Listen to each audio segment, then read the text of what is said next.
पहले हम शुरुआत करते हैं मंदिर तोड़ने से। तो आपको पता होगा अभी अभी दिल्ली में एक रोड का नाम बदला गया था। कौन सा रोड था? अकबर का तो अभी बदलने वाले हैं, आपने पहले से बदल औरंगजेब रोड। और औरंगजेब का रोड का नाम बदलने के पहले उन्होंने कहा औरंगजेब वेरी बैड। बाकी चीज़ें तो थी, धर्मांतरण भी उसने कराए, पर उसने हमारे मंदिरों को तोड़ा।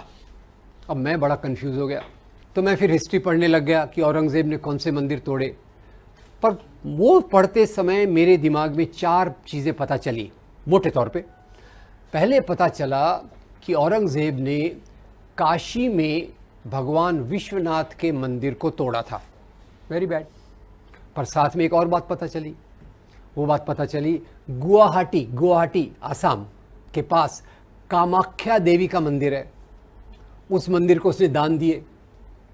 उज्जैन में महाकाल का मंदिर है, उसको भी दान दिए। वृंदावन में भगवान कृष्ण का मंदिर है, उसको भी दान दिए। तो मैं कौन सी बात को लेकर चलूं, मंदिर तोड़ने वाली कि मंदिर को दान देने वाली?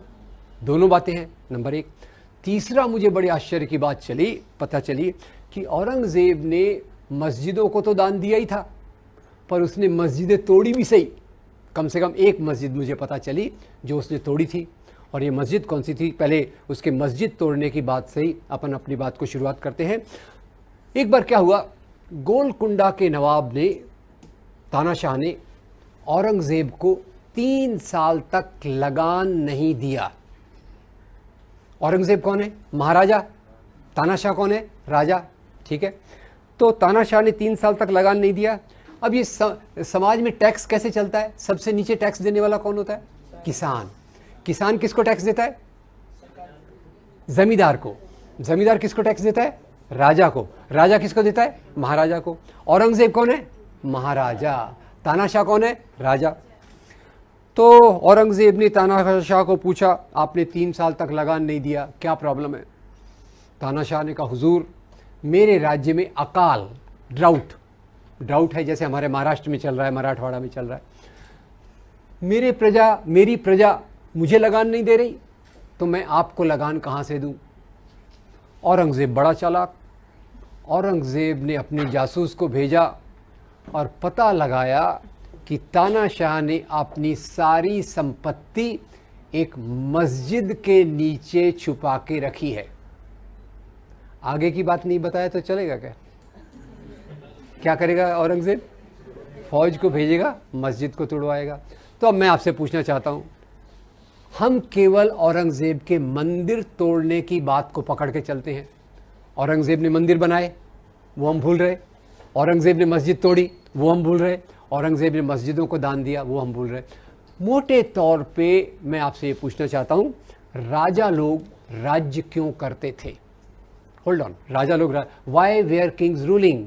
ऑप्शन ए, राजा लोग राज्य करते थे धर्म के नैतिक मूल्यों के लिए। बी, राजा लोग राज्य करते थे सत्ता और संपत्ति के लिए। ए या बी? बी। और हमारे मन में क्या चल रहा है? हमारे हिंदू राजा वेरी गुड यार, तुम्हारे मुस्लिम राजा वेरी बैड। एक सरल फार्मूला है, पाकिस्तान में जाओ तो फार्मूले को उल्टा कर देंगे। क्या कर देंगे? मुस्लिम राजा एक्सीलेंट, हिंदू राजा कॉवर्ड। तो ये हमारे जो देखने का तरीका हुआ है, जो राजा को हम धर्म के चश्मे से देखते हैं, ये सही है या गलत है, ये मैं आपसे पूछना चाहता हूँ। और इसमें ये भी बताना चाहता हूँ कि ये दृष्टिकोण हमारे सामने कैसे आया। इसको कहते हैं इतिहास का सांप्रदायिकरण, कम्युनलाइजेशन ऑफ हिस्ट्री। और कम्युनलाइजेशन ऑफ हिस्ट्री ये कब से चालू होती है? ये चालू होती है 1857 की लड़ाई के बाद। 1857 आपको याद होगा सबको? 1857 की लड़ाई, हाँ, पहली क्रांति। उसकी चिंगारी किसने लगाई थी? मंगल पांडे। उसका नेतृत्व किसने किया था? बहादुर शाह जफर। बहादुर शाह जफर के साथी कौन थे? तात्या साहब, नाना साहब, पेशवा। झांसी की हिंदू मुसलमान मिलके अंग्रेजों के खिलाफ लड़े। अंग्रेजों की सत्ता डगमगा गई और अंग्रेजों ने तब सोचा अगर हमको यहाँ राज्य करना है तो कौन सी नीति लगाना पड़ेगा? Divide and rule. और वहाँ से उन्होंने जो इतिहास लिखाया वो अलग अलग रूप में, पाकिस्तान में उसको एक रूप दिया गया, यहाँ दूसरा